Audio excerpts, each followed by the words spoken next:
Bonjour, ici Pascal du blog de l'image et cette semaine nous allons voir comment incorporer un élément comment faire un montage avec deux éléments et de faire en sorte que l'élément que l'on incorpore, que l'on amène, paraisse naturel, c'est-à-dire ne paraisse pas flotter dans l'image.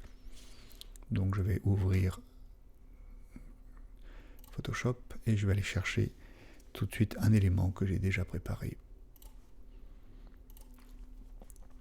Sur ces éléments, j'ai déjà fait une sélection et je vais vous faire voir que je suis rentré un petit peu dans cette sélection, c'est-à-dire que une fois avoir fait votre détourage ou votre sélection, vous allez tout simplement contracter votre sélection. Donc là, bon, ici je vais faire une contraction de 2 ou 3 pixels. Alors, bien sûr, je coupe un petit peu dans l'image, mais l'avantage quand vous devez incorporer un élément, si jamais vous contractez légèrement, vous évitez d'avoir une petite bordure parfois qui voilà, une petite bordure de pixels ou une petite tache de pixels qui viendrait de votre fond. Donc c'est souvent intéressant de contracter légèrement sa sélection lorsqu'on veut prendre une partie d'une image et l'incorporer dans une autre image.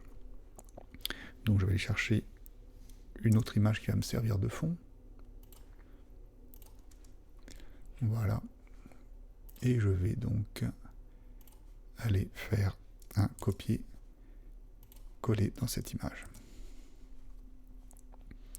Donc on va l'amener par ici, essayer d'avoir quelque chose d'un peu cohérent, enfin qui tienne à peu près la route. Tout de même, si c'est un exercice, autant que ça soit agréable à regarder.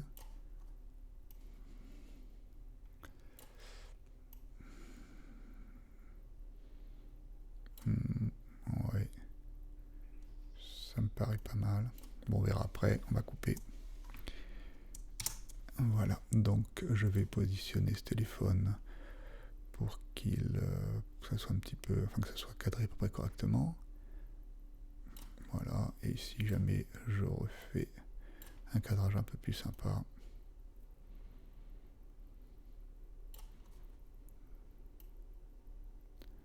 voilà.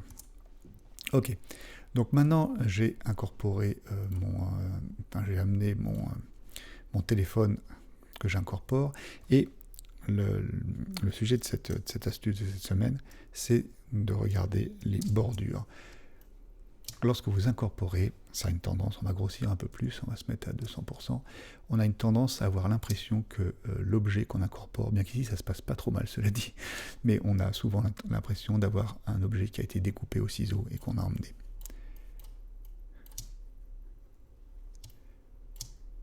La solution est assez simple. Vous allez récupérer la sélection et on va aller faire un cadre sur cette sélection. Donc on va prendre, oui, 20 pixels, c'est bien. Voilà. Donc là, ce qui se passe, c'est que toute modification qu'on va apporter ne prendra que dans cette bordure qui est tout autour du téléphone. C'est-à-dire que même si vous mettez à flouter fortement, vous ne toucherez pas le téléphone, vous toucherez que cette bordure. Je vais me mettre à 200% pour qu'on se rende vraiment compte de ce qu'on fait. Et maintenant, je vais aller chercher tout simplement le flou gaussien. D'ailleurs, il est bien réglé là. Donc, vous voyez, vous allez tout simplement rechercher à fondre, à casser les éléments. Il faut qu'on ne sente plus, en fait, là, ici encore, ça se passe pas mal, hein, mais parfois, vous ressentez, en fait, les dents qu'on a, que forment les pixels, lorsque vous arrivez en fait à fondre cette partie de pixels dedans, de manière à ce qu'on ne se rende plus vraiment compte qu'on a amené un élément. Donc je vous engage, quand vous faites ça, je vous engage à enlever la prévisualisation des petits pointillés, parce que c'est plus facile de pouvoir travailler sans avoir ces pointillés, sentir juste. Voilà, c'est pas mal. Là je suis à 100%, et vous voyez que sur la bordure, lorsque vous faites lorsque vous floutez cette petite bordure, l'élément s'incorpore beaucoup mieux. On va le ressentir ici aussi, je pense. Voilà, vous sentez comme si ça a été découpé au ciseau, alors que lorsque vous fondez, toc, voilà, tout de suite, c'est déjà beaucoup plus probant, beaucoup plus propre.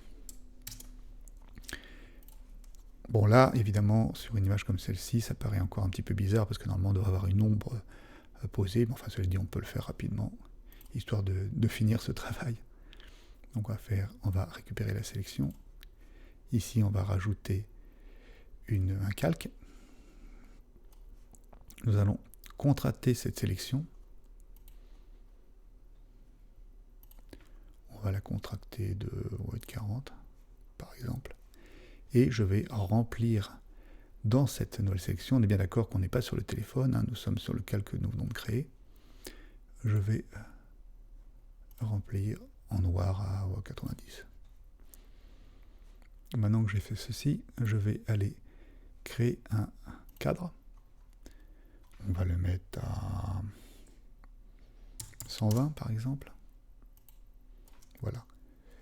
Et là, on va aller chercher à nouveau à fondre, à avoir un dégradé.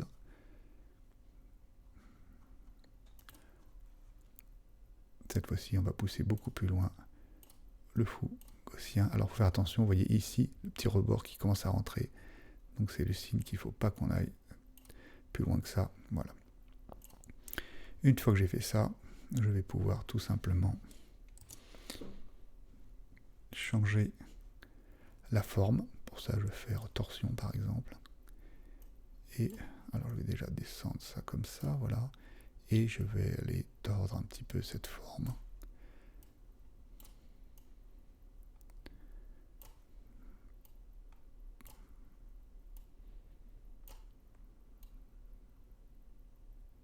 Par exemple, peut-être un petit peu moins apparente ici.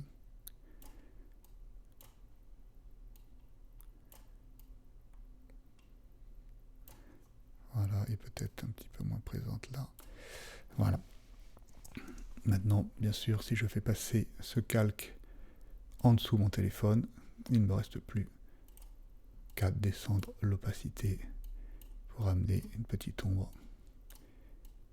Voilà, donc bon, je le ferai un petit peu, bon, si c'était vraiment un travail final, ici, j'augmenterai par exemple un petit peu exposition, transformation, torsion. J'essaierai voilà, de faire attention à la petite bordure qui est ici, qui brille un peu. Je casserai un petit peu cet effet de bordure de manière à ce que ça soit plus naturel. Voilà, donc ça vous donne, tout de suite, ça vous donne déjà un petit aspect un petit peu plus réaliste. Donc voilà, si jamais on peut, je vais essayer d'en faire, enfin je vais en faire une autre, donc je vais couper, je vais garder le même fond à la limite, et on va aller chercher une autre image, où j'ai dû préparer aussi une couche, oui. On va aller chercher la sélection, et on va venir à nouveau l'incorporer. Donc là, on va changer la taille.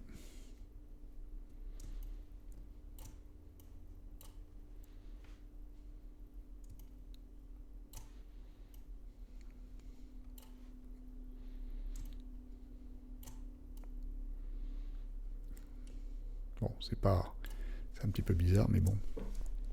Mais l'intérêt, c'est de vous faire voir que c'est le même principe, c'est-à-dire que si on regarde ici, donc là, on est à 100%, je vais mettre à 200%. Encore une fois, on va avoir l'impression qu'on l'a découpé au ciseau, quoi. C'est pas clair. Donc, on récupère la sélection, pareil. On va faire à nouveau un cadre. Donc là, on va faire un cadre de 20 pixels, par exemple. Et maintenant, donc, je vais tout de suite aller cacher cet affichage, du moins masquer les pointillés.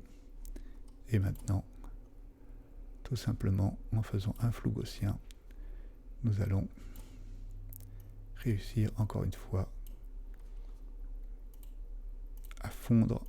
Alors là, on voit qu'on prend un petit peu fort, à mon avis, on pourrait aller un petit peu moins. Voilà. Et nous allons arriver à casser encore une fois cette petite bordure.